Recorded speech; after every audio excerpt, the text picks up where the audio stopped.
কোচবিহার মাথাভাঙ্গা বিধানসভা কেন্দ্রে বিজেপি প্রার্থী হয়ে সাংবাদিক বৈঠক করলেন প্রাক্তন কেন্দ্রীয় স্বরাষ্ট্র প্রতিমন্ত্রী তথা বর্তমান রাজ্য বিজেপি সহসভাপতি নিশীথ প্রামাণিক। প্রসঙ্গত উল্লেখ্য, এর আগে প্রথম দফায় কোচবিহার জেলায় মোট 4টি বিধানসভায় বিজেপি প্রার্থী ঘোষণা করা হয়েছিল। আজ 2টি প্রার্থীর নাম ঘোষণা করল বিজেপি, যেখানে কোচবিহার মাথাভাঙ্গা বিধানসভা কেন্দ্রে বিজেপির প্রার্থী হিসেবে রয়েছেন প্রাক্তন কেন্দ্রীয় স্বরাষ্ট্র প্রতিমন্ত্রী তথা বর্তমান রাজ্যের বিজেপির সহসভাপতি নিশীথ প্রামাণিক। সাংবাদিকদের মুখোমুখি হয়ে নিজের জয়ের কথা জানান তিনি।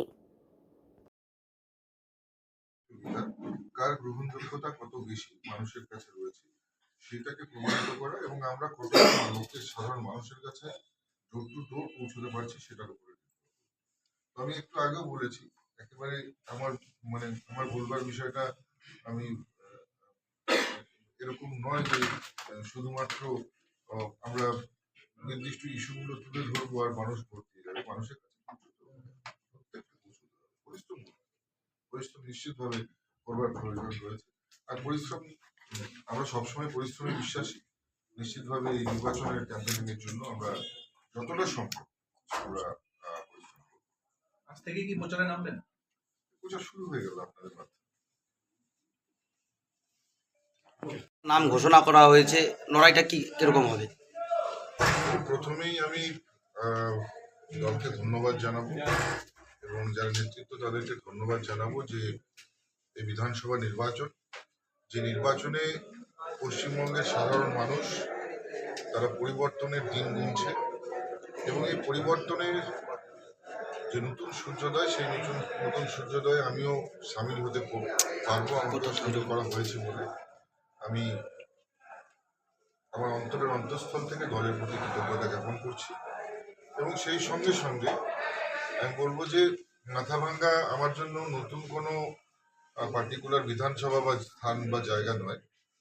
এই বিধানসভার অলিগলি আমরা অনেকবার ঘুরেছি, অনেক বার আমরা এই বিধানসভায় বিভিন্ন কার্যক্রমে গিয়েছি।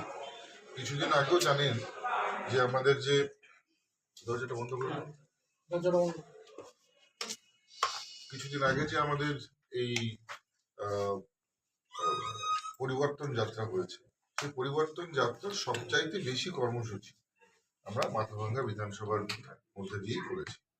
এবং পাশাপাশি আমাদের যে কোচবিহার লোকসভার আপনারা জানেন যে প্রচারের সময় বিভিন্ন বিধানসভার সঙ্গে সঙ্গে মাথাভাঙ্গাকেও আমরা যথেষ্ট গুরুত্ব দিয়ে এবং বহুবার আমরা মাথাভাঙ্গায় বিভিন্ন সময় প্রচারে দিয়েছি।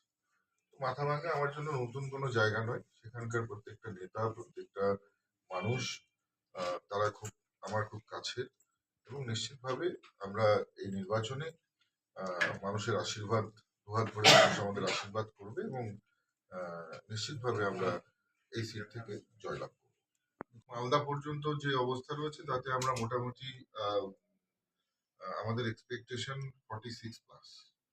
তৃণমূল কংগ্রেসের নাম প্রকাশের পরে দেখা গেছে যে দলের অভ্যন্তরে খুব বিক্ষোভ দেখা যাচ্ছে, চাপা ক্ষোভও দেখা যাচ্ছে। কেউ কেউ কি গোপন ভাবে যোগাযোগ করছে বিজেপির সঙ্গে? দেখুন, অনেকেই যোগাযোগ করেছে তৃণমূল কংগ্রেসের। আসলে তৃণমূল কংগ্রেসটা তো আর এখন তৃণমূল কংগ্রেস নেই, ওটা এখন কুচবিহারের তৃণমূল কংগ্রেস ওটা ফরওয়ার্ড ব্লকে পরিণত হয়ে গেছে।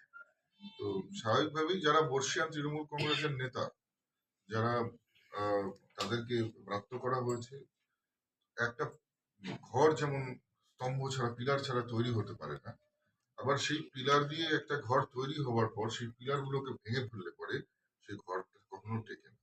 স্বাভাবিকভাবেই কুচবিহার জেলায় তৃণমূল কংগ্রেস দাসের ঘরের মতন ভেঙে পড়তে চলেছে, এটা শুধু সময়ের। আপনাদের গত 2021-এ যে ব্যবধান ছিল মাথাভাঙ্গা বিধানসভা কেন্দ্রে, প্রায় সম ব্যবধান, লজিক্যাল ডিসক্রিপেন্সি রয়েছে 17,886 জন ভোটার। এটা কতটা প্রভাব ফেলবে বলে মনে করছেন ফলাফলের ক্ষেত্রে? দেখুন, আমরা গত বছর যা ব্যবধান ছিল, মার্জিন যা ছিল, নিশ্চিতভাবে আমরা সেটার দ্বিগুণ বা তিনগুণ করবার চেষ্টা করবো এবার। তো এটা নিশ্চিত নির্ভর করবে আমাদের পরিশ্রম।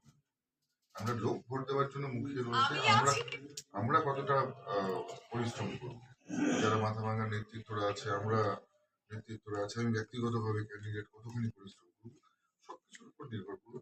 প্রচারে কাকে কাকে যেতে চাইছেন?